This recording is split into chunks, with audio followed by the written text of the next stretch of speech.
Монгол Ардын намын баг хурал гэдэг байгууллага сүүлийн 1 сарын хугацаанд 2 удаа хурлаа. Эхний удаагийн хурлаар ерөнхий сайдын орлогоо нотлох асуудлыг хамтарсан засгийн газрын асуудал болгож ачааны хөндийг өөрч ирсэн ардчилсан намыг гэрээг зөрчсөн гэж илтгэх гүжирцсэн. Ингэхдээ хамтарсан засгийн газрын үйл ажиллагааны төлөвлөгөөнд ардчилсан намаас оруулсан эдийн засгийн эрхчлөөний реформ шинжилгээний бодлогыг үгүйсгэж дангаараа буюу хяналтгүй засаглах шийдвэр гаргасан. Хоёр дахь удаа хуралдахдаа иргэд олон нийт хэвлэл мэдээлэлээс нуугдж байгаад битүү хатуу байдлаар ерөнхий сайд нэр дэвшигчийг тодрууллаа. Энд сууж байгаа олонхын бүлгийн 68 гишүүн намынхаа баг хуралд харьяалагддаг л байлгүй.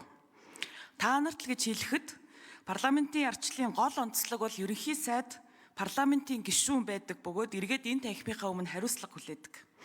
Гэтэл Монгол Ардын намын баг хурал гэдэг байгууллага намаасаа сонгогдсон бүхэлдэн 68 гишүүний хэнийг нь ч ерөнхий сайдаар ажиллах чадамж чадваргүй гэж үзсэн ачиргалтай санагдаж байна. За энэ ч яг танаа намын дотоод асуудал. Бид бүхэнд хамаатай асуудал гэвэл бид парламентын ардчлалаа бэхжүүлэх хамгаалах ёстой гэж яриад байдаг. Зандан шатургаач гэсэндээ олон жил энэ танхимд суусан улсын хурлыг даргалж байсан хүний хувьд парламентын тогтолцооны мөн чанарыг ойлгож байгаа гэдэгт итгэж байна. Сайн намаасаа дүтгэлзээ 4 жил болж байгаа ерөнхийлөгч энэ танхимд орж ирээд парламентын дархлаа гэж ярьсан атлаа энэ томилгоонч бас мөн ил далд хэлбрээр оролцсон гэгдэж байна. Тиймээс нэр дэвшигч маань засаглал хоорондын хяналт тэнцлийг маш сайн хангаж хөндлөнгийн нөлөөнд автахгүй байхыг хичээх хэрэгтэй болов уу? Улсын хурлын гишүүд бид ч гэсэндээ бас энэ үйл хэрэгт шамдаж энэ институт хоорондын зөрчлөөс бас урьдчилан сэргийлэх шаардлагатай санагдаж байна. Ер нь хараад байхад эрх баригч намын шийдвэр гаргаж байгаа бүх процесс маш хаалттай, иргэд олон нийтээс тусгаарлагдмал хэлбэртэй байна. Монгол Ардын намын баг хурал бол төр гэсэн хандлагатай. Уучлаарай, та нар олон байж олон гэхдээ өөрсдийгөө төр гэж бүү андур. Монгол төрийн шийдвэр засаглал хоорондын олон цөөнхийн хяналт тэнцэл дунд иргэдийн хараа хяналтаар гарах учиртай.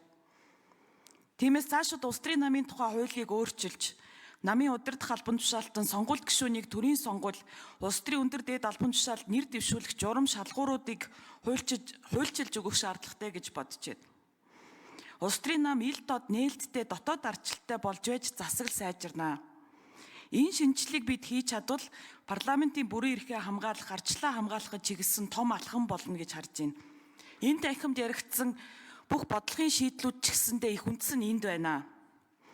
Цаашид энэ улсын хурал Монгол улсад тулгамдсан улс төр нийгэм эдийн засгийн асуудлуудаа шийдвэрлэх, иргэдийн амжиргааг дээшлүүлэх, бизнесийн орчныг сайжруулах, үндэсний аж ахуй нэгжүүдэд дэмжих, ардчлал сайн засаглалыг бэхжүүлэхэд чиглэсэн эрх зүйн шинжилгээг хамтдаа хийгээд явах итгэлцэл, орон зай, хүсэл зориг байгаа гэж итгэж байгаа учраас энэ зарим нэг тодорхой саналуудыг хэллээ.